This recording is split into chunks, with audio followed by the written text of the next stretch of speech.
Hi guys, it's me, Chazza HD, and welcome to the first of today's streams, of course, for race day for the 2022 Monaco Grand Prix. And of course, firstly, it is the race preview. The race, of course, starts in just under 3 hours' time in Monaco. And of course, what we're going to be doing in this stream is going through kind of what happened yesterday, obviously looking at the starting grid and what's likely to happen with certain teams and drivers. But it's really going to be me giving you, I guess, my best predictions for what I think all of the teams and drivers will do and how they will get on, where they'll finish in the Grand Prix today. Hopefully you guys, by the way, are all doing well. Hopefully you're excited for race day in Monaco. I know Monaco does tend to sometimes have or a lot of the time have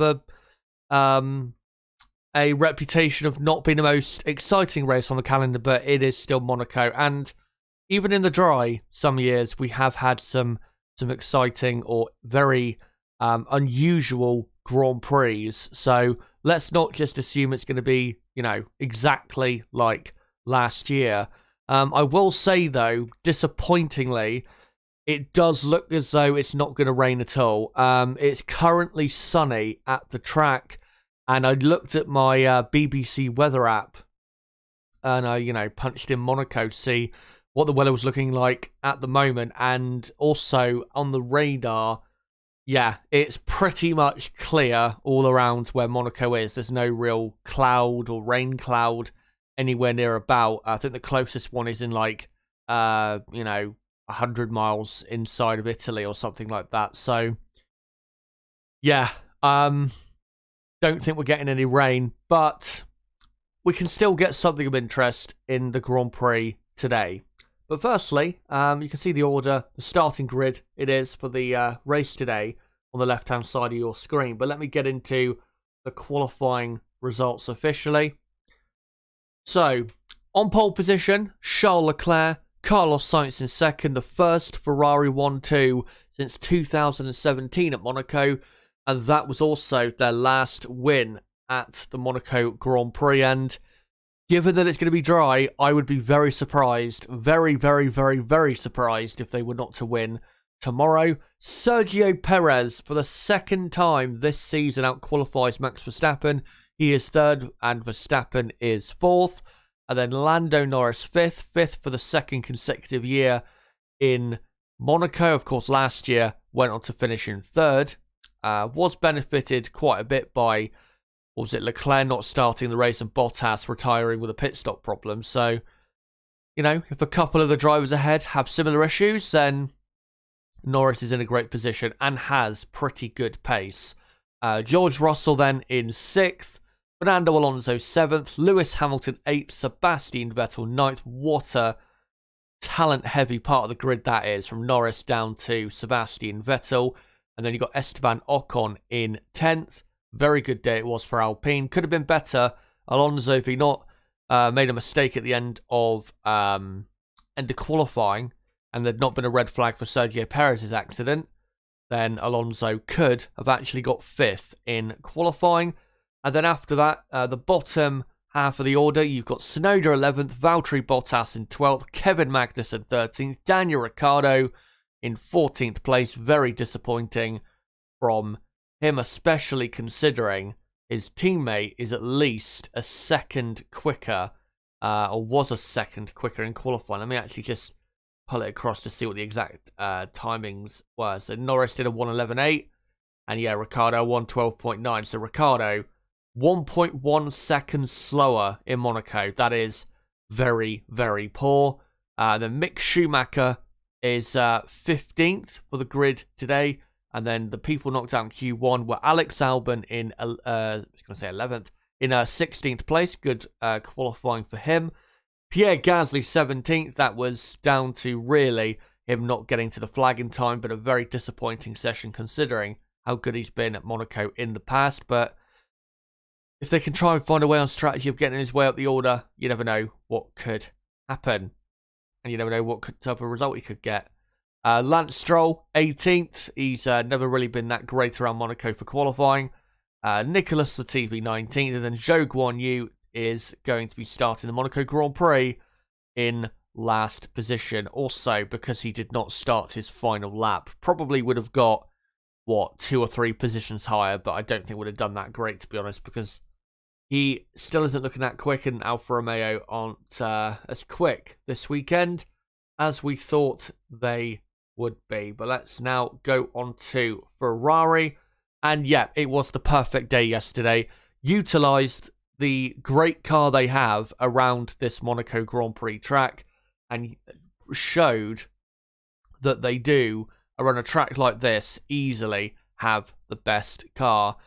And in the end, it wasn't that difficult of a qualifying session for them. Of course, Sergio Perez having his accident towards the end did help a lot in keeping Sainz in second place, because you never know what Perez or even Verstappen could have done to get onto that front row. But yeah, the pace was very good, and Ferrari look as though they are in an extremely good position for the race. Even if their race pace maybe doesn't tend to be amazing today, they have track position, so that doesn't matter. And to be honest, I don't think there's much really to get into with Ferrari, other than saying, if they maintain their 1-2 on the first lap, then I think they win absolutely comfortably, and probably by a mile. Certainly with Charles Leclerc, and then with Carlos Sainz, I mean, there is still a possibility that Carlos could finish lower than second, because if the Red Bulls can stick close to him, then they could find a way past with a well-done undercut or a smart or a smartly done overcut. So Carlos Sainz's second place is not totally safe, but Charles Leclerc's first place would be totally safe if Carlos Sainz was to still be in second place at the end of lap 1. So yeah, as long as they maintain that front row lockout by the end of lap 1, then I think Ferrari have the race won. All they've got to do then is make sure they have no major pit stop problems. If there's a safety car or red flag or something like that, make sure they pit at the right time. Hopefully no reliability problems. As long as those are covered, they will win today's Grand Prix. And Charles Leclerc, if it was to finish... oh, sorry. If it was to finish the race with the way the starting grid is, then Charles Leclerc would retake the lead of the championship by... I think he'd go back into the lead and be leading by, 7 points or something? So it is a very important race. And hopefully, from their point of view and Leclerc's point of view, hopefully Verstappen does finish in 4th place.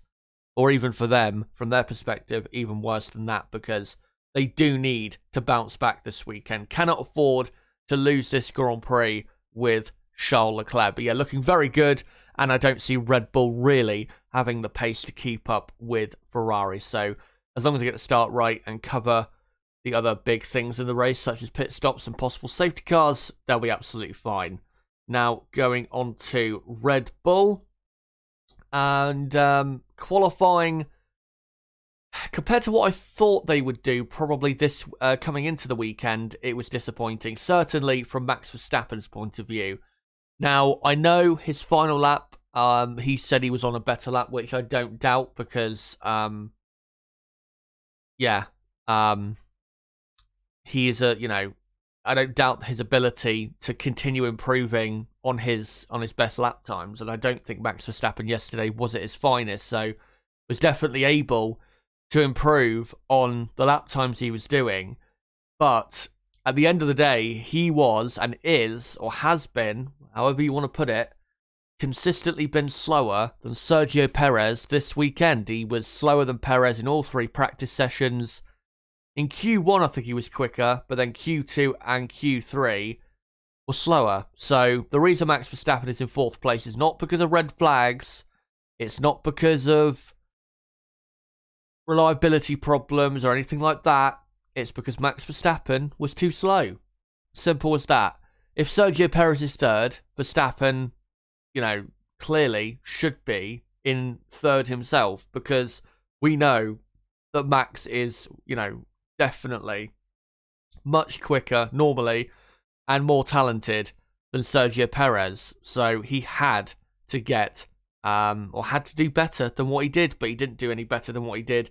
And I know the big talking point of Red Bull today will be team orders, because of course Max needs points for the championship, but if Sergio Perez is just plain quicker in the race, which, to be honest, given that Sergio is normally very quick on race day in any year that he's raced in, he's normally a quicker race driver than he is in qualifying, as we know. If Sergio Perez is quicker than Verstappen, or as quick, matching Verstappen's speed in the race, then I don't see how or why Red Bull would then swap them around. I just don't see why that would happen. And yes, I know that for the championship, Verstappen might need those extra 3 points. I get that. But if Perez is quicker and able to put more of a fight up to Ferrari than Max is on pace, then they're going to have to keep it as Perez third, Verstappen fourth. If we do get to a point, though, in the race where Max is all over the back of Sergio and Perez is losing a lot of time to the Ferraris, then yes, they're going to have to tell Sergio to move out of the way, rightfully so. But if Perez is just as quick, if not quicker than Max, which could happen definitely in the race today, given that Checo has been quicker than Max pretty much the whole weekend, then I don't see why they will move Perez out the way. And trust me, if they do, and Perez is quicker than Max in the race, then trust me, I will definitely criticise Red Bull on that. Because from Barcelona, of course, I said that I thought what Red Bull did was absolutely fine, because Max was clearly quicker, and there was no point holding up Max and holding up themselves from getting the 1-2 absolute. And there was no point having Perez hold Max up when Max was, at least a second a lap quicker. When Max came up to pass him the final couple times in the race that Perez let him go. So, that was absolutely fine for me. And that's, what they did in that race with Max in terms of telling Checo to move out the way at certain times.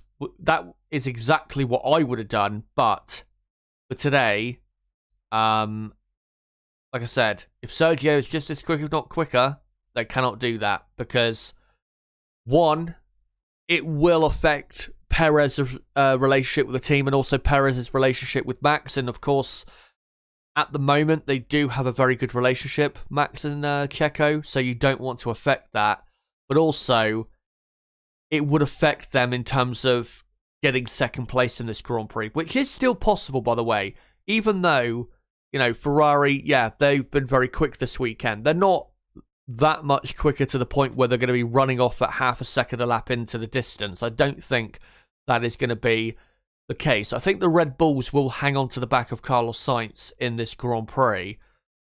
And I think, like I said, when we get to the pit stop phase, and possible if there's a safety car at the right time, Red Bull will be close enough to possibly find their way up to second place. And if Perez is quicker than Max and has the pace to possibly get second, they cannot afford to slow Perez up deliberately just to get Max 3 extra points when Perez could get second and then possibly apply some pressure to Charles Leclerc if he's not too far behind the Monegasque. So yeah, I think in terms of team orders, I think Perez, as long as he's quick enough, I think it'll be fine. But for Red Bull, in terms of their fight against Ferrari, unless Perez can get up to second on the first lap, which it could happen, but most likely, because of how wide the cars are, and because how short the run is down to turn 1, I would say most likely not, but it could happen for sure. I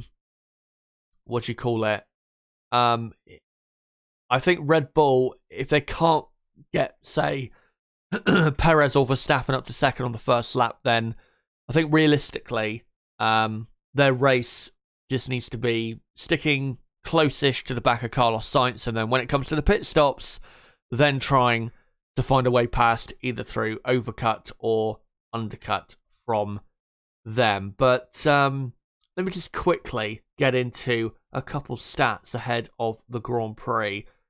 So, for Charles Leclerc, who of course is starting on pole, he has 0 finishes at the Monaco Grand Prix in F1. Of course, last year, qualified first in qualifying on Saturday, but then didn't start the race on Sunday.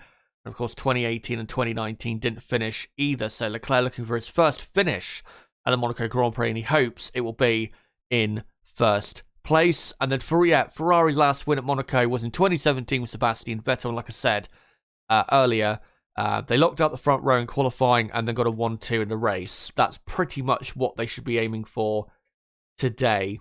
And then for Red Bull, Max Verstappen, he has won at the Monaco Grand Prix, but it's only been once, and it was last year. Of course, Leclerc's non-start helped a lot towards that. And then Red Bull have a very good record at Monaco, considering they've only been really a front-running team for the last, 13 years? They've won 5 of the last, 13 or 14 Monaco Grand Prix. So a very good record for Red Bull, and you never know. You never know what can happen in F1. I mean, in the dry, we have seen races here where unusual things have happened. So we'll see what happens today. I'm just trying to think, though, has there been a race, or what was the last Monaco Grand Prix in the dry where a driver from the second row or back won the race? I'm just trying to think what race, if there is one.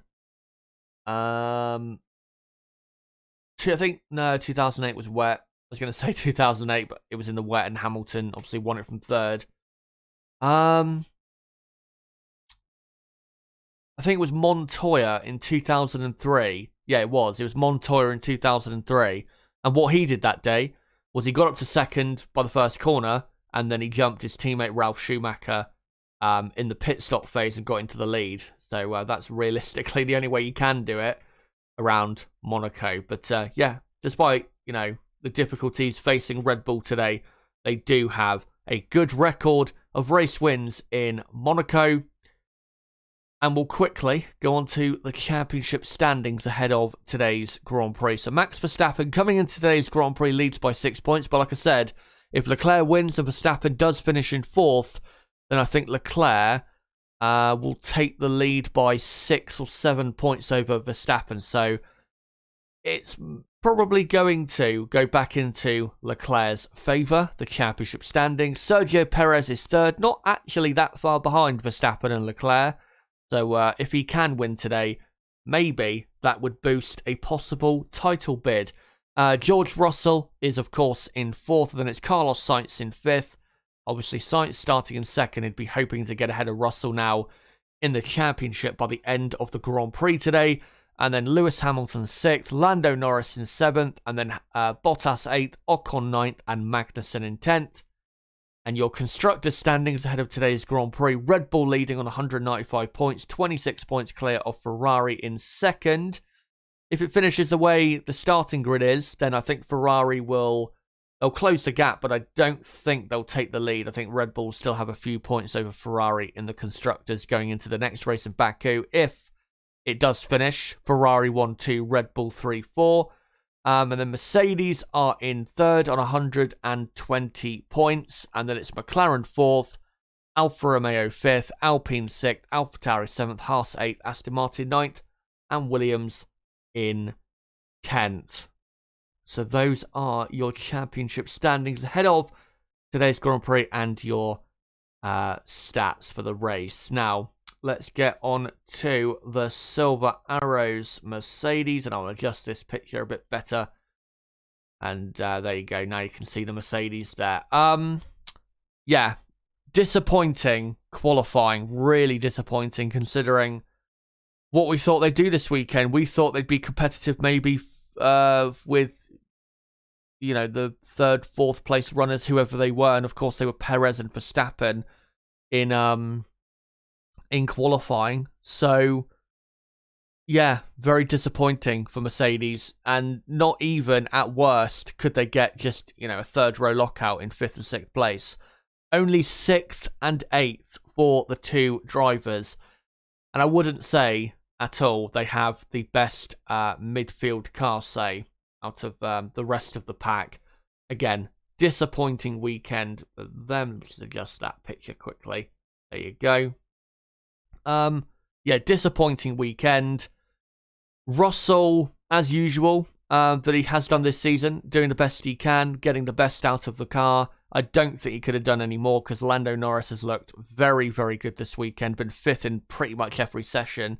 I think bar one so far this weekend. And the McLaren car looks better as well around this track. And then, Lewis Hamilton.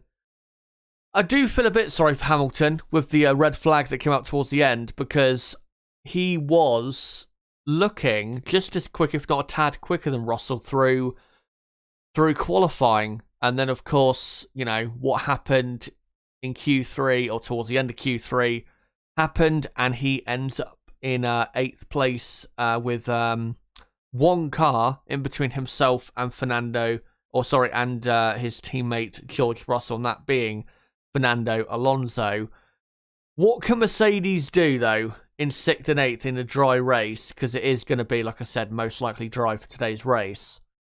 I don't think they'll finish in the top 5. If the top 5 finish the race and don't have any major issues, then I think the top 5 will finish. Maybe not exactly how it is, but it will be close enough. The only thing really Mercedes can do to get into the top 5 is just, with Russell, you know, make sure they don't lose any positions, stick close to Norris, and then when we get to the pit stops, try and maneuver away past with an overcut and undercut. That's the only thing they can really do. With Lewis Hamilton, though, it's going to be a very tricky race because Alonso, obviously, so far this weekend has been very quick. Probably could have been even quicker than 7th. So Alonso, you could argue, will have easily the pace of Hamilton, if not maybe a tad more pace than Lewis Hamilton in the race, if Alpine can have some decent race pace like they had, for example, in Barcelona.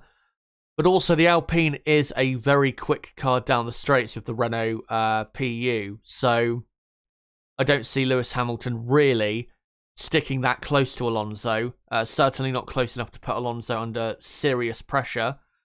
So really, for Hamilton, I think they're going to have to probably run him long into the Grand Prix. And maybe, as a team, split strategy with the two drivers. Say Russell maybe doing an undercut on Norris and pitting a lap or so earlier. But with Hamilton, like I said, I think maybe the best thing to do with him is to just run him as long into the Grand Prix and see if he can put in some good lap times and is able then to come out ahead of, say, Alonso or Russell or Norris. I think that's the only realistic way that Lewis Hamilton ends up finishing better than 8th on the grid. Hopefully he doesn't get a poor start as well, because obviously Sebastian Vettel just behind him in 9th. And we know Sebastian, despite the Aston Martin car not being that good, that we know Sebastian around Monaco is very, very good. Of course, since 2009, Sebastian has qualified in the top 10 of every Monaco Grand Prix. So, you know, shows you that despite the car, Sebastian really, really doing great here in Monaco. But yeah, for Mercedes, damage limitation, I guess you could say, is the aim for them. 5th and 6th, I think realistically is the best result, but I would be surprised if they were to get that. I think the best realistically they could do, I mean, they can get 5th and 6th, don't get me wrong, but again, realistically, because it's Monaco, I think the best they could do is probably 5th and 7th with both cars at best. But you never know. If the Mercedes car has great race pace, and we have seen this year that the Mercedes car does have a lot better race pace than it does quali pace, then you never know. We could see Mercedes up in 5th and 6th by the end of the race. We'll see what happens. But yeah, not great. Not a great weekend. Definitely a lot worse than we expected from them. And now we'll go on to McLaren, who had a very good day with their number one, Lando Norris, who, of course, finished in 5th place, was consistently hovering around 5th place, and was 5th, I think, in practice 1 and practice 2 on Friday. So, yeah, Lando has been fantastic all weekend. Not that big of a surprise. He ended up in the top 6, top 7 on the grid, but yeah, great to see him in 5th. And also, his best lap time in qualifying was under half a second off of pole position. So, brilliant pace from Norris. And you never know, if he could keep up that type of pace in the race, he might not be able to... he might not be too far behind those 2 Red Bulls, who I don't think will be amazingly quick in the race today. But yeah, we'll see what Norris can do. But if he can finish 5th or better, then I think that's the best, really, you can hope for him to do. Of course, with Alfa Romeo not really in the action today, who are just behind them in the Constructors' Championship, that means McLaren, if they could get 5th or better, will be able to pull a healthy gap to those, or to that team. For Alpine, though, obviously, Alpine are still in the fight in the top 10. And obviously, Alpine are only, I think, 15, 16 points behind. So, yeah, it is critical still that Norris does finish in the top 5 and gets a bag load of points. For Daniel Ricciardo, though, yeah, his qualifying performance was really bad. Very disappointing. Just as bad, really, as he was last year. And, yeah, 14th on the grid. Unless he gets lucky, I don't see how he's finishing the points, I'm afraid. But yeah, I'm really disappointed in Daniel for this weekend. It's really, as well, since that crash in practice 2, he's not been the same. Because in practice 1, he was 7th. Then had the crash in practice 2. And then I think practice 3, he was only like 16th. And then ended up 14th in quali. So obviously, they had to change the setup of the car. Because Ricciardo said they were a bit too overeager on setup. And that's why, that was one of the causes of the accident. But clearly, the confidence he had before that crash... no longer with him, and yeah, very disappointing. And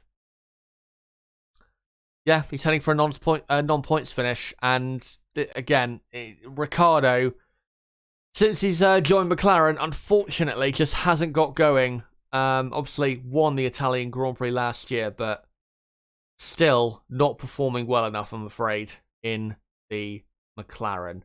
I just want to quickly, though, because I will come to you guys, by the way, in the live chat in a few minutes' time. So make sure, keep posting your comments, and if you have any questions you want to ask or anything like that, make sure to post it in the chat, and I will read it out before we get to the rest of the midfield teams. Just want to quickly, and by the way, great to see so many of you here at the moment. Just want to quickly... go to this, which is the sector time data from qualifying, just to really analyze and illustrate how certain teams performed in qualifying, and also just look at who the quicker or quickest teams are going to be. So in the first sector, Ferrari, very, very good with Charles Leclerc, 10th and a half quicker than Max, and of course Max is the next best after Charles Leclerc. So in the first sector, despite it being mostly flat out, the Ferrari, very, very good. In the second sector, both Ferrari drivers did the exact same sector time. So yeah, they're looking great in that sector. Lando Norris also, look at that, sector 2, quicker than both Red Bulls by, what, a 1/10 of a second, or half a 1/10 to a 1/10 of a second? Yeah, very good there from Lando Norris. And then in Sector 3, say with Norris, he's only about a 1/10 behind the 2 Red Bulls. So Norris in the McLaren might not actually be that far behind the 2 Red Bulls during the race. He will lose a bit of time, of course, because the Red Bulls, the 2 drivers are very good, obviously, especially in race conditions. But the Red Bull car is the better car than the McLaren. But in the second and third sector, Norris is pretty much there with the 2 Red Bulls. The only sector, really, when the McLaren lost time, a clear amount of time to the Red Bulls, was in Sector 1, which is not a surprise, by the way, because we've seen in the last couple of races that McLaren have been like bottom or almost at the very bottom of the speed traps in Barcelona and Miami. So that's pretty much, I think, the reason why McLaren so slow in Sector 1 compared to what they're doing in Sector 2 and Sector 3. So if Norris was, a couple tenths of a second quicker in Sector 1, he could have actually ended up qualifying in 4th or 3rd place. It does show you that aerodynamically, the McLaren is really good. It just doesn't have the straight line speed, which is... It is down to the Mercedes power unit, but it's also, I think, down to the McLaren being a bit draggy, which is something they do need to sort out for after this race, because, of course, the next Grand Prix is Baku, and if you have a draggy, slow car in a straight line, you're going to get absolutely hammered by the teams around you, so hopefully they can sort that out soon. But yeah, Red Bull in all of the sectors are just clearly slower than the Ferraris by pretty much a tenth of a second in each of the sectors. So yeah, Ferrari clearly quickest. Say Red Bull second, McLaren just behind, I would say, in third. And then you'd have to say Mercedes in fourth as the fourth quickest team, I would say, just about. Sector 1, Russell pretty much on par with Perez and Sainz. And then Sector 2, starting then Mercedes to lose a lot of time, 0.3 of a second to the front team Ferrari. And then in Sector 3, which is only, 18, 19 seconds, they're losing 0.3 of a second, which again shows that in the slow corners, the Mercedes is quite poor at the moment. And that's why they've been so slow this weekend.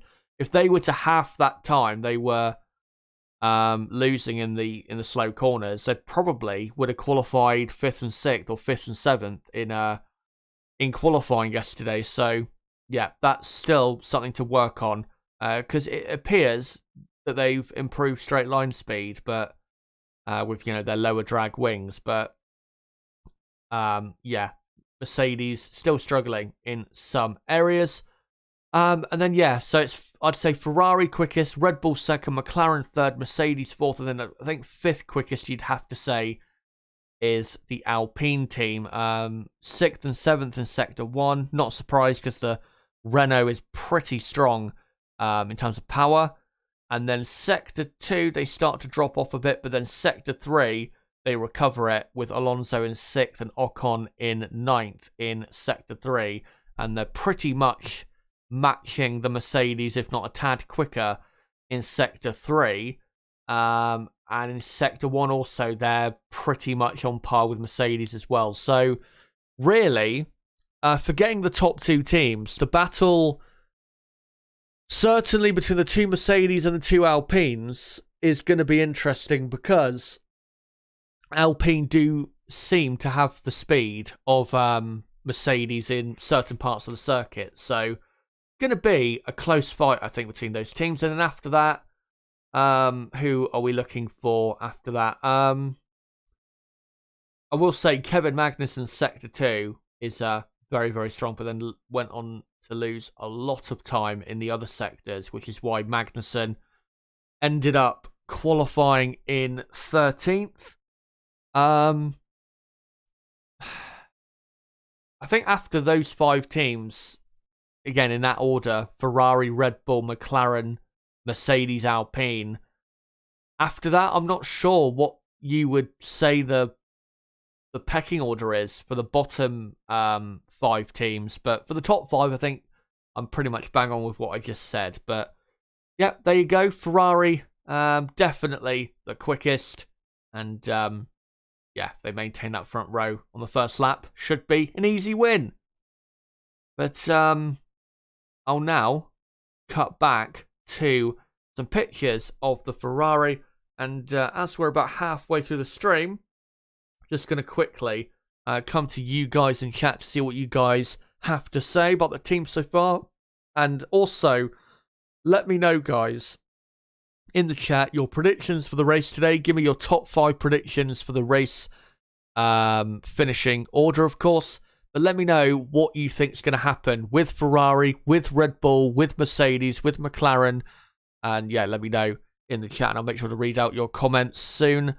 enough. But if you are new to the channel, by the way, don't forget to subscribe for more content like this, because in just under 2 hours from now, about an hour and 50 minutes from now, at 1:30 p.m. UK time, I will be live for the race watch along for the 2022 Monaco Grand Prix, where I'll take you through all of the action in Monaco. And then about 30 to 45 minutes after the race finishes, I will be live once again with a race reaction stream for the Monaco Grand Prix. So don't forget to come along to that later today. And also don't forget, I will be live tomorrow night as well at 8 p.m. UK time on Monday evening for a further review of what's happened this weekend and just how the last couple races, I guess, have changed the championship or some narratives in this season so far. So yeah, don't forget to subscribe to the channel. Bottom right of the screen, you can do it right there. Smash the like button, share this video and channel everywhere you can, and don't forget as well, follow me on Twitter at ChazHD5. By the way, again, great to see so many of you here. 370 of you, it says on my stats here. So yeah, great to see you all here. Hopefully you're all having a good day. Right, let's read some comments here. Dane says, I'm quite nervous Alonso is alongside Hamilton in the starting grid. I don't think anything's going to happen between them. They're two very experienced drivers. I'd be very surprised if something bad happened. Silverback Orangutan says, very true. This is Ferrari's race to lose. And then says, no team orders. That's BS. Kimi would have had more wins had he not played blocker. Nello Angelo, nice name. Says, I think we'll see a few safety cars with a Verstappen podium, hoping for Hamilton podium, but can't see that happening. Yeah, I'd be very surprised if Lewis Hamilton got podium. He would have to show some very good speed to get a podium, especially if he was to do an overcut, for example. Get anywhere near a podium. James Zhao says, in order to win, Max has to stay out much longer than any other people and wait for a safety car. I mean, yeah, that is true. The only way really Max can win is if he does that. Just stays out and hopes that a safety car or a virtual safety comes out at exactly the right time. The thing is,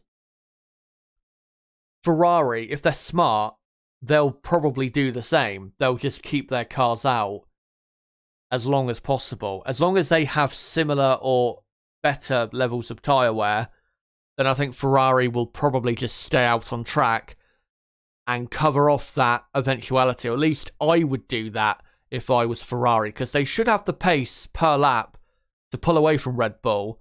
Certainly with Leclerc at the front, they should have the pace to pull away and keep that lead safe to a certain extent. But yeah, if I was Ferrari, if I was a Ferrari strategist today, then yeah, my aim would be just to keep the two drivers out as long as possible and then wait for the two Red Bulls to pit, and then pit your two cars. The thing is, though, with Sainz, I think Ferrari should be tempted to pit him earlier for his first and only pit stop if the two Red Bulls are close behind. Because if there is a gap behind for Sainz to drop into, a clear enough gap, then that would be ideal for him and ideal, of course, for the team. So, yeah, that would be, I think, the ideal strategy for Sainz. But that's only if Perez and Verstappen are able to hang on to Sainz in the Ferrari.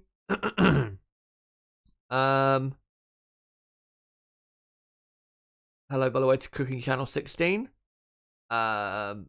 Mickey, there's a bet we don't see any on-track overtakes today. I will say, one thing I did think coming away from Barcelona was, I think the new regulations that, of course, were done to make the cars follow quicker, I think we saw how much they have improved the car behind being able to follow. I think we saw that in Barcelona, because the first half of the race was very exciting, and definitely we had some good racing in the first half of the Grand Prix, and even at times in the second half of the Grand Prix. So I think it will be a great indication this race to see, because obviously last year we did get a bit of a train at times. I think from like Vettel down to like Perez, Gasly, Hamilton, I think at times, or something like that. But I think, yeah, this will be a great Grand Prix to see just how much better they can follow in comparison to, say, the last 2 or 3 Monaco Grand Prix. I mean, will there be an overtake today? I think there could be. You still will have to have like a second and a half, probably better lap times, a second to a second and a half better lap times to even have a hope of being able to overtake. But I think, yeah, if these cars can really follow that much better, I think there is definitely a possibility of that. Aline says, hi everyone, praying for a wet race. How's the weather looking? It looks as though it's dry and a bit sunny. So, yeah. Sebastian L says, Leclerc win the race. Both the Red Bulls and Sainz top 6. Both Mercedes points finish. Let's go. Rain of the race is the only thing that will mix up the grid today, in my opinion, says Mickey. I mean, yeah, rain would definitely mix up the grid quite a bit.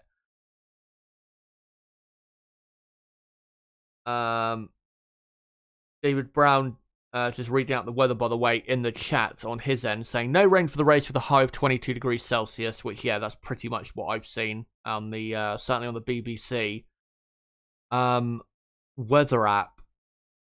But I'll read out quickly a couple predictions I'm seeing in chat when it comes to today's race. By the way, if you want to post your predicted top 5 for today's race, then make sure to post it in the chat right now. Aline says that they think it'll be Leclerc, Verstappen, Sainz, Perez, Norris. Sharon Osborne says it'll be Leclerc, Verstappen, Sainz, Norris, Alonso.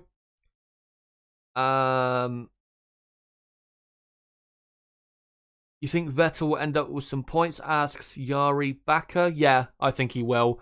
I mean, if last year's anything to go by, I think it'll be fine. As long as he doesn't get a poor start, I think it'll do absolutely fine. Looks as though we've got a super chat as well.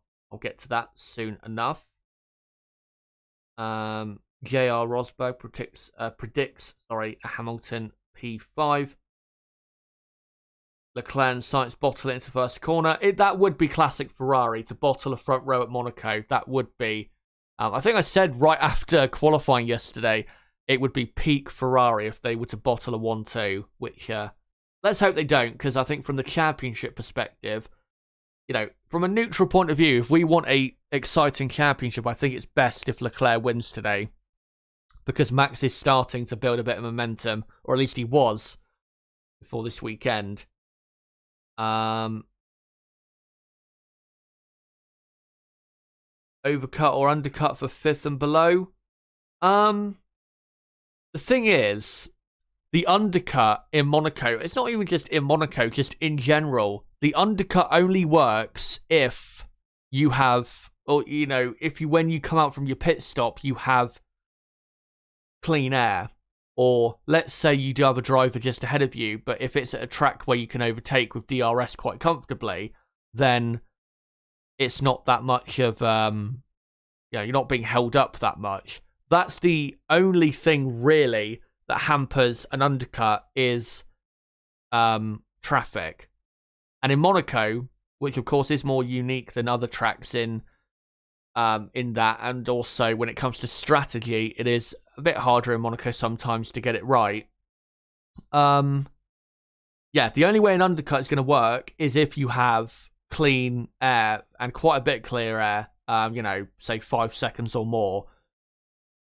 The overcut, though, does in Monaco tend to work, but it only works if the cars you're racing, when they come out from their stop, are in traffic, either with each other or behind cars that also have not pitted yet. So I think for people from 5th back, I think they're most likely going to do an overcut. I mean, certainly everyone from Tsunoda down to Zhou at the back will be going as long into the race as they can get away with. As long as they don't lose too much time going super long into the Grand Prix, then I think, they'll go as long into the Grand Prix as they can. Because if, say, a couple of the top 10 pit a bit early and then get held up behind traffic, that'll then boost, your Tsunodas and Bottas's, possibly. into the top 10. So yeah, I think overcut is most likely. Points for Latifi. Let's not say that. Mercs have had good starts so far, so it could be carnage at the start. Yeah, Mercedes have had good starts this season. Imola, of course, was probably their best one with Russell, where he climbed, I think, like 6 positions on the first lap. When does the race start? Asks Antonio Silva. It starts in just over 2 hours. 2 hours and 10 minutes from now. Where's this super chat? It's from LX2. I don't know the currency, but thank you very much for 20 of whatever that currency is. Thank you very, very much for that. Much appreciated. Rodrigo asks team orders for Perez if he's quicker than Verstappen, which he's been this weekend. Nope, I don't think he will. I don't think he should move out the way. Helena asks, how do you feel about Fernando's chances today? If he had qualified 5th where he reckons he would have finished, then he could have had an outside chance of a podium if, something, happened to one of, or, but, 2 of the 4 top cars at the front. But I think most likely Alonso is going to finish kind of where he started in the Grand Prix. I would be impressed if he was to get into the top 6, to be honest, and that would be a great result. Hopefully, doesn't have any bad luck today. Thankfully, it seems as though since Barcelona, he's not really had any of that bad luck, but let's hope that continues. But yeah, I think Fernando definitely gets a points finish and probably ends up kind of about where he is on the grid.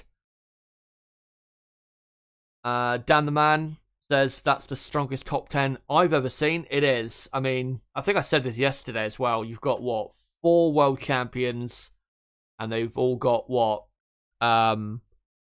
14 world titles between them. Hamilton, Vettel, Alonso, Verstappen. And then you've got 3, I think, future or definitely good enough to be world champions in the future drivers in Leclerc, Norris, and Russell. And obviously, Sainz and Perez are very, very good in their own right as well. Right. Let me read out some more predictions here from people in chat. Clay Lewis says Verstappen, Perez, Alonso, Vettel, Norris are both Ferraris to retire, in their opinion, which is interesting. Rasha says Leclerc, Perez, Lewis, Max, Russell. Silverback Orangutan says Leclerc, Sainz, Perez, Norris, Alonso. I think is it Bowler? I think it is. Says Leclerc, Sainz, Verstappen, Perez, Norris, which is probably the most realistic, I'd have to say. Dylan Forrestal says Perez, Sainz, Verstappen, Alonso, Norris. Gianni Romanano, I think it is. If I've mispronounced that, I'm sorry. Says Leclerc, Verstappen, Perez, Sainz, Russell for their top 5. Dane says, sorry, Leclerc, Max, Perez, Sainz, and then Lewis or George in 5th. Miss Marquise, great to see you, by the way, in chat as usual. Says Leclerc, Verstappen, Perez, Sainz, Russell. Hopefully Bottas gets a podium or top 5. I would be amazed if he was to get into any higher than 9th, to be honest. Silverback Orangutan says, I do not recognise Red Bull as a team. The rules of F1 state you have to make cars for public use. I can't buy a Red Bull car. I can buy a Ferrari, or Mercedes, or a McLaren. I mean, you can buy a Ferrari or a McLaren, but you have to be a certain class of person. I mean, a Mercedes car definitely a lot easier to purchase, because obviously they build more than just very nice supercars. Caleb Hall says that he thinks it'll be Perez, Max, Leclerc, Lando, Russell. I'll read out just a few more comments and then we'll get to the rest of the teams here. And yes, Serugara puts it well. 4 Hall of Famers, 1 potential future Hall of Famer, other great podium finishers and race winners, absolutely. And also, he gives his prediction for the race of Perez, Leclerc, Verstappen, Sainz, Norris. Cheslin Wesson says Vettel will be top 5. And Coltani, I think it is. There's Leclerc, Perez, Norris. Someone else says Leclerc, Perez, Norris. Ehsan Ahmad says Leclerc, Sainz, Perez. Before we just quickly go on to the midfield teams, I will say my prediction for the race is Leclerc, and then I'm gonna go Perez second, Sainz third, Verstappen fourth, then Norris in fifth.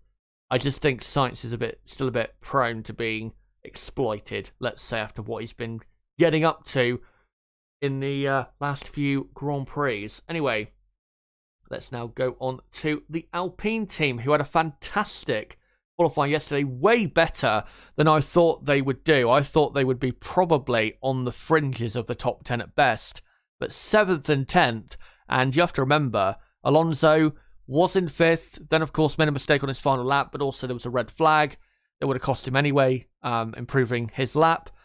So he could have done better by a couple of positions. And also Esteban Ocon, his final lap in qualifying, let me just get it up, the results quickly, because you see Ocon in 10th.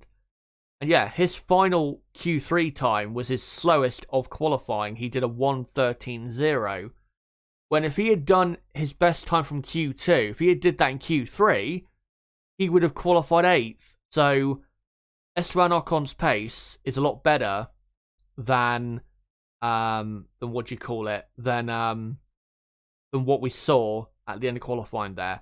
He is, I wouldn't say quicker than Fernando, but he is as close to Fernando on pace as you would hope. I mean, of course, last year he out-qualified Alonso by an absolute mile, and of course finished in, I think, 9th place in last year's Grand Prix. So yeah, Esteban looking good again. Great to see Fernando in Monaco looking so good. Hasn't finished in the points here in Monaco since 2016 in that wet dry race. The last time in the dry he finished in the points here was 2014 for Ferrari, 8 years ago. It is amazing, by the way, to think that 2014 was 8 years ago when that was his last year at Ferrari, and he finished in 4th place in that Grand Prix, a few seconds behind Daniel Ricciardo, who got the podium that day. But yeah, Alpine in a great position. Great for the championship, of course, if they can finish where they're going to start the race from, because they would then, I think they would just overtake by a point or two Alfa Romeo in the Constructors' Championship and put themselves up to 5th in the championship. So, yeah, it would be great if they can hold on for at least this result. But if they can do any better, of course, that would be ideal. Can they do any better? Because Lewis Hamilton is behind Alonso and the Mercedes is a better race car than, I think, qualifying car, and I think definitely quicker than the Alpine in race conditions, it might be a bit tough for Alonso to hold Lewis back for the entire Grand Prix distance. But because it's Monaco, and of course you could hold up people quite a bit here, you never know. He could do it. And of course, if there is any retirements ahead of Alonso in this Grand Prix, then Alonso, could then get a top 6 finish, which could be a great result for him. For Esteban Ocon, I think if Alpine are going to do an overcut, run someone into the Grand Prix very long to possibly jump a couple cars, I think most likely they'll do it with Esteban Ocon because of the extra pace that we know he has from qualifying. And 10th place is not a true representation, as we just saw, of where he could have qualified, and definitely should have been up in, say, 8th, or maybe even better than that, 7th or 6th place. So I think, yeah, Ocon, you'll probably see going along into the Grand Prix. Maybe Alonso will do that as well, but I think Alonso's more likely to pit a bit sooner in the Grand Prix. By the way, before I get to the rest of the teams after Alpine, in terms of strategy, what I'm expecting is it's going to be a one-stop race as long as it's dry, and as long as there are no safety cars, which, I mean, last year we didn't get a safety car at all in the Monaco Grand Prix, which is honestly quite rare for the Monaco Grand Prix. So, I mean, the earliest I think you'll see pit stops will probably be the front four between lap 20 and 30. I don't think they'll build enough of a gap between lap 10 and 20 to come out from a pit stop ahead of any of the drivers from 5th back. So yeah, I think between lap 20 and lap 30, I think you'll see, say, 1 or 2 of the front 4 drivers in the pits. And then for the people from 5th back, I think you could see 2 or 3 of them pitting between lap 20 and 30 as well. But that does depend on the gap they've built to, say, the cars outside of the top 10. But I think certainly from Hamilton back, I think they're going to be going at least 30 laps into the Grand Prix, probably more like 35, 40, and then pitting for a set of probably, well, I think they're probably going to start on the soft tyres, if I were to guess correctly. I think they're going to start on the soft tyres, the majority of the field for today's Grand Prix. And then, yeah, probably at the first pit stop, they'll go to the medium or the hard compound of tyre. But, yeah, I think that's most likely what we see on pit stops. And, yeah, for Alpine, as long as we can finish where they're starting, I think they'll be fine. And now let's go on to Alfa Romeo, who have been the biggest disappointment of the weekend. Valtteri Bottas even came out in, I think after qualifying, and even said that he thought they would be great in Monaco, but haven't turned out to be that great at all.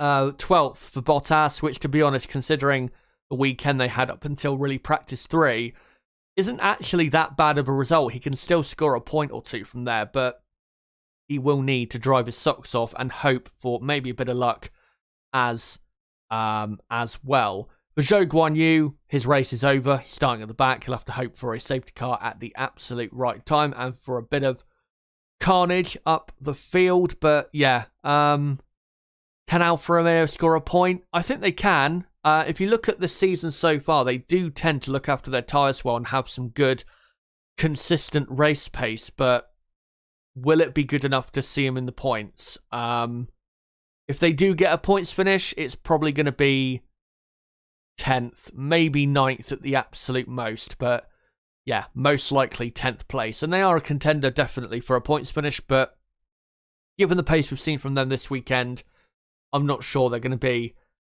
super strong in the Grand Prix today. Now let's go on to Haas F1. Disappointing qualifying for them because, what was it? Kevin Magnussen in practice and even at times in Q1 looked as though he was a solid top 10 contender. But then in Q2, just didn't show enough speed, and Haas F1 ultimately just didn't have the pace to get into the top 10 or anywhere near it, for that matter. So yeah, a bit disappointing from Kevin's point of view. I will repeat again though, like I said in my qualifying watch along yesterday, I was very disappointed with Mick Schumacher. Very, very disappointing. Hold on, let me just clear my throat. My throat. Already a bit worn out. Hopefully won't be too worn out for the race later. But yeah, for Mick Schumacher, again, I was very disappointed with his performance. And I will say, I was disappointed to a certain extent with Magnussen, but more so with Mick, because again, like I said in the build-up to this weekend's Grand Prix, and even during qualifying, Monaco is a track where the top drivers get to show how good they really are. Yes, car performance still matters. Of course it does. But look at the top 10. Alonso and Vettel, for example, are not regularly in the top 10 at every Grand Prix because their cars aren't always that good. But because their cars are, say, a bit better this weekend than maybe usual and not too bad, they're able then to show their quality as drivers and get into the top 10 and get very good results in qualifying.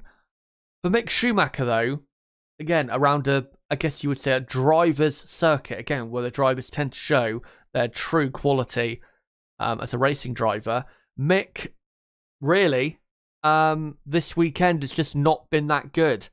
And I'm sorry, that's not good enough. if Mick wants to be any more than just a Haas F1 driver or a lower midfield driver, he has to improve his performance, because I just don't think that this season he's done anywhere near well enough. He's had the potential a couple times for a good result, but then blown it with some silly amateur-ish mistakes. And yeah, yesterday was just not quick enough, and he's not going to finish the points because he's too far back. But I'm really hoping that soon we can start to see some good performances from Mick. Maybe in Baku we'll see something. Yeah, we'll see what happens. But yeah, Mick not doing well enough. Also, I will say Kevin also, I thought, disappointed in qualifying, and Haas did in general. But yeah, I am very disappointed in Mick Schumacher from what we saw in qualifying and also what we've seen this season. And yeah, I think Haas F1, given that Haas F1's race pace is still pretty bad, which we've seen for the last few years, I don't see them going anywhere in today's Grand Prix. Now let's go on to AlphaTauri. And very disappointing qualifying for them. In practice, they were looking absolute dead ringers for that top 10.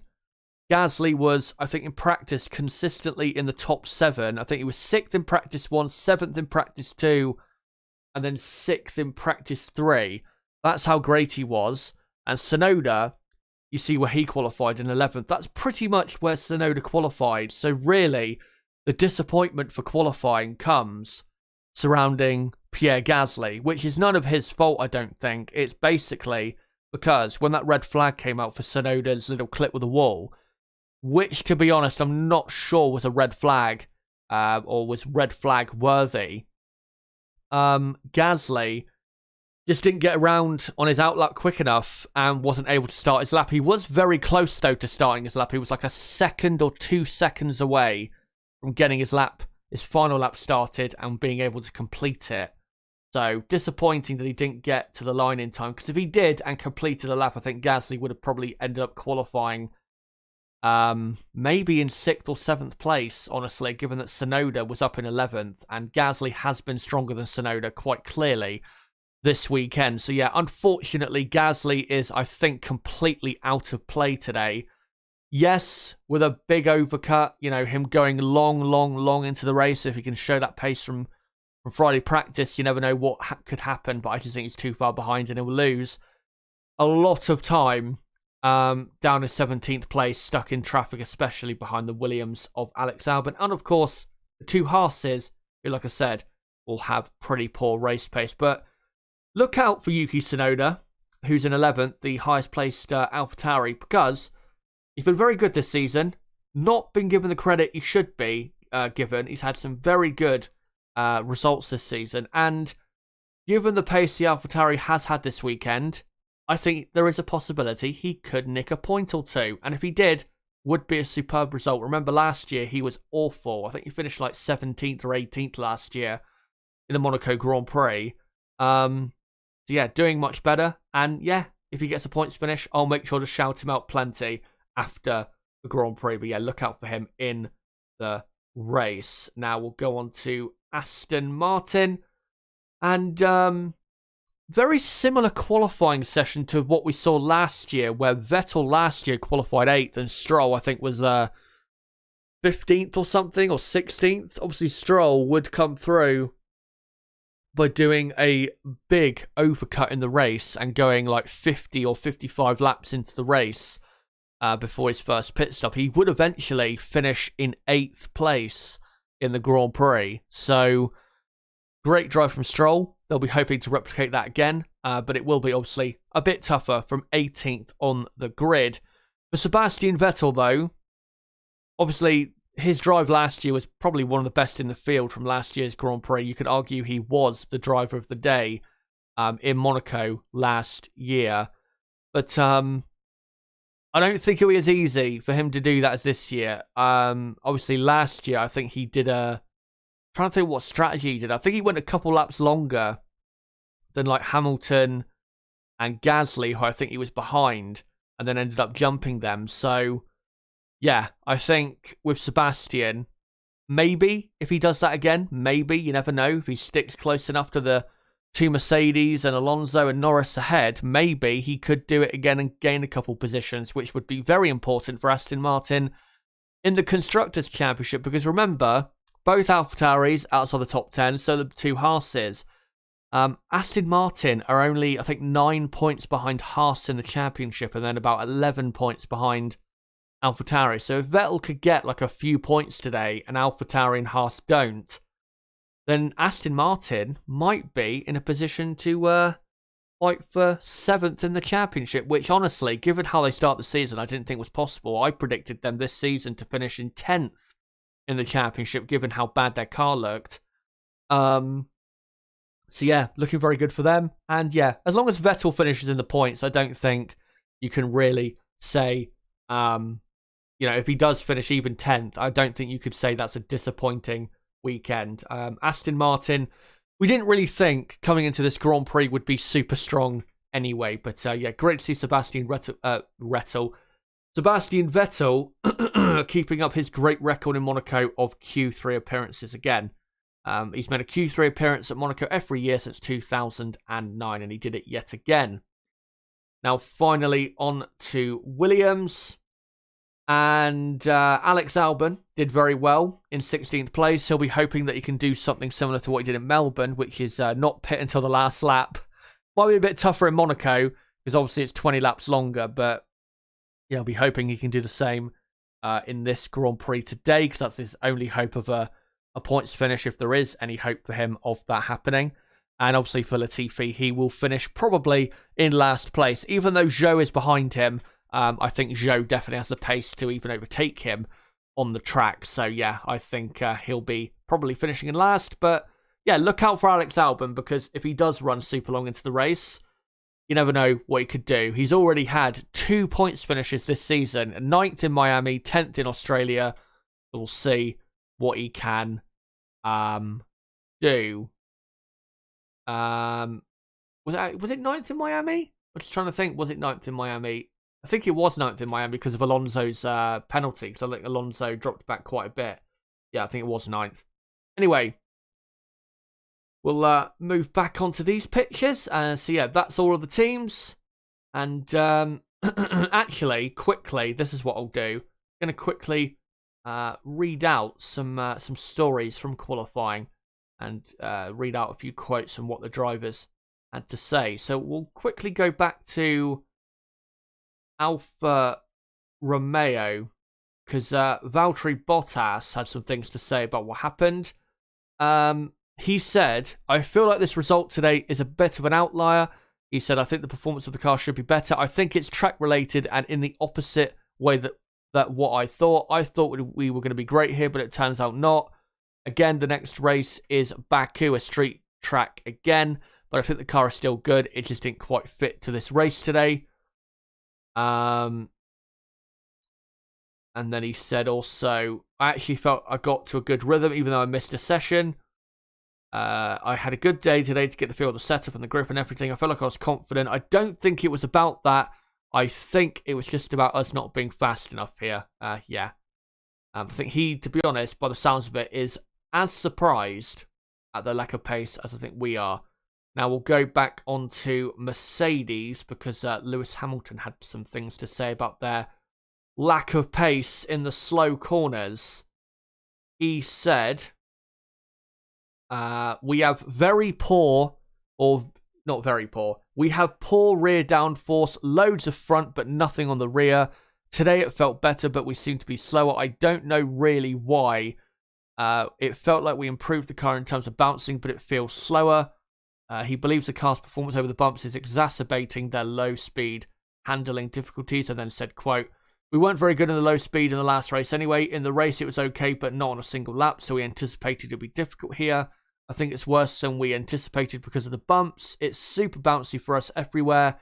Slow, medium, and high, so challenging." Yeah. I mean, we heard from Friday practice that he was having bouncing problems, and we knew that the slow corners they had a bit of a struggle in. But what do you call it? Yeah. I think Mercedes, I think they are probably I think he even said slightly surprised by the lack of speed that they had. Also, George Russell revealed that he hit the same barrier as Tsunoda did in qualifying, the inside of the wall at the Nouvelle Chicane on his final lap in Q3. Thankfully, he didn't break his car from what we saw. Perez taken surprised by Carlos Sainz. I'm reading through racefans.net, which is pretty much the best English website, I think, for English website in terms of language for F1, I think. Fernando Alonso apologized to Alpine for his crash in qualifying, acknowledging it will cost some money towards the budget cap. Let me read this. Obviously, I have to apologize for the team because let me get them up on screen quickly. There you go. He said, I braked late, I locked the tyres, and unfortunately I didn't make the corner. Obviously, I have to apologise to the team because apart from the positions that you could make, every mistake this year costs money for the cost cap. So I'm not very proud of the qualifying today, but nevertheless, hopefully tomorrow I can do a better job. So there you go. That's what Fernando had to say.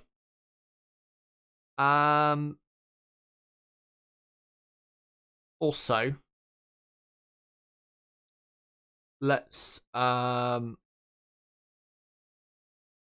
actually, no, let's not. I was going to read out something from Ricardo there, but it wasn't really anything that major. Also, I'll just quickly move on to Alpha Tauri. Back to them. Because Pierre Gasly had some very harsh words to say about the team and just how they're doing in general. He said, I'm extremely disappointed. I don't think I can put into words how I'm feeling right now because the whole weekend was so good. I was P5 in the morning, P6 in first practice yesterday. Every time I came out, I felt super good in the car. I was just comfortable, rather. Put the first lap times in. And then, right, so then it explains, what happened in terms of him not making the line in time to complete his final run. Says, however, not all the drivers are not able to leave the pits enough to begin their final laps. While Tsunoda made it to the line, Gasly saw the lights turn red just before he crossed the timing line. And then he said, quote, I just don't understand some of the choices we are making. Obviously, there's a bit of bad luck in there. It's a mix of different circumstances. But at the end of the day, it was the same session for everyone. When we decided to only do 2 laps, when I finished my second lap on P4, P5, it was good. Obviously, everybody stayed on track and we decided to come in. Then after there's a red flag, I'm out of the pit lane too late. Yuki passed 1 second past the line, and I think I missed it by 2 seconds. Basically, I didn't have any representative lap time. And then said, our mistakes are costing us massively. Unfortunately, weekend after weekend, it starts to be very disappointing for everyone in the team. Harsh words, but he is correct. He is absolutely bang on the money. We saw in Q1, we've seen this all weekend, drivers continuing to do lap after lap on their soft tyres. For them to only do 2 laps before that final run, yeah, that's just not enough. Because we saw plenty of drivers doing like 5 or 6, at least, before their final run in Q1. And even in Q2, they were doing like 3 or 4 laps at least. So, yeah, that's just not good enough operationally for the AlphaTauri team. So I fully agree with him there. And also, I'll read out this from Lando Norris, a quote from him. He isn't, by the way, back to full fitness from his tonsillitis, sadly, but I remember, just as I saw this headline for this article, that I remember towards the end of his lap that turned out to be his best lap for Q3, he made a couple little errors in the Rascasse and Anthony Nogues corner, of course, the final 2 corners of the track. The Norris could have gone at like a tenth and a half, maybe 2 tenths of a second quicker if he had gone through there in the best, gone through those corners in the best way possible. Let's just see if there's a quote here that I can read out in terms of his, he could have found more time. He qualified 5th, less than 2 tenths behind Max Verstappen. Norris believes he could have found much of that time. And I said, quote, when I say I'm a way off, I mean it can be a tenth and a half. But if I talk about a tenth and a half and a couple of mistakes that I made, there's a chance I could have been higher. Yeah, that's, what was it? Rascass, he understeered wide, missed the apex. And then Anthony Noakes, he looked a bit scruffy as well. Yeah, there's a chance it could have been higher. So I think there's a good confidence from that. Then it says, nevertheless, I'm happy where I am. P5 is still a good result. And absolutely it is. But you never know. Could have been... it could have been better, and if he can show that pace that maybe he thinks he does have at best in the race today, then what do you call it? Then he could hang on to the back of the Red Bulls.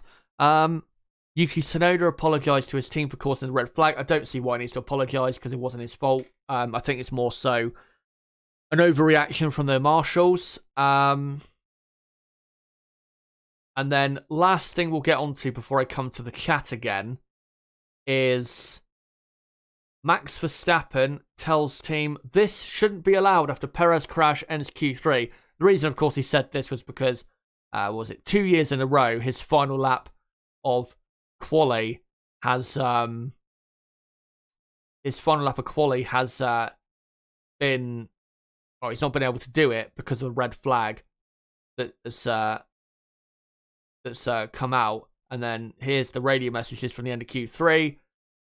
And then Max says I have to switch off because obviously, they told him about yellows and then red flag. And then he said, yeah, switch off, please. And then Max says that was actually quite a decent lap until then. And then it says eventually, this shouldn't be allowed. Otherwise, just better to do your lap and then bin it into the wall.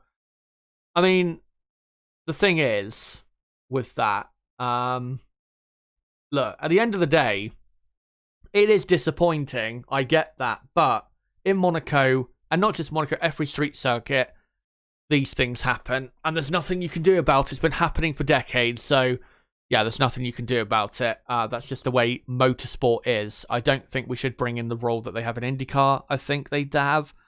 That if you cause a red flag for any reason, your time gets deleted. I don't think we should have that at all. Because not every red flag is due to an accident or a mistake from a driver. If a car breaks down, for example, I don't think the driver deserves to have their lap time deleted for something that isn't their fault. But, right, I'll read out a couple final comments and then we'll get to the end of this stream. Because I do need to get the next stream set up because my next stream starts in just over an hour from now. What do you think about Danny Rick's performance this season? Asks Lamion. At times this season he's been better. I thought in Melbourne he did really well because he was pretty much sticking right with Norris the whole race. Imola as well, I thought he did very well up until the race, of course, where he punted himself and Sainz out of the race. Miami, what did he do in Miami? I can't even remember. Wasn't that good though, obviously, because I can't remember. Barcelona, qualifying was good. I was out qualifying Norris, even though Norris was very ill with quite a bad bout of tonsillitis. Then the race, I thought his pace was very poor. And then here at Monaco, yeah, just not good enough. I would say Ricciardo has shown more potential this season, but still ultimately is not doing good enough, I don't think. But at least he has, or he is showing higher potential this season.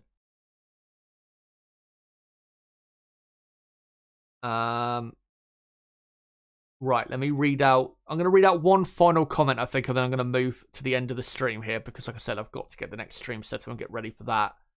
Of course, the main event of the weekend. Let me just find one final comment here if I can. I think I'll read out this one from... I can't pronounce the first name, or really the second name, but I'll read out this comment anyway. And this person says, who cares about Hamilton and Russell already proving to be a better driver, and Leclerc and Verstappen way, way better? If you're saying, because your comment isn't exactly clear what you're talking about, if you're saying, if you're saying Leclerc and Verstappen are miles better than Hamilton and Russell, then I think you need to give your head a wobble, to be honest. I'm not being mean, by the way. I'm just being honest. If you think they're way better than those two, then I don't really understand what you. I don't really understand your process of, like, you know,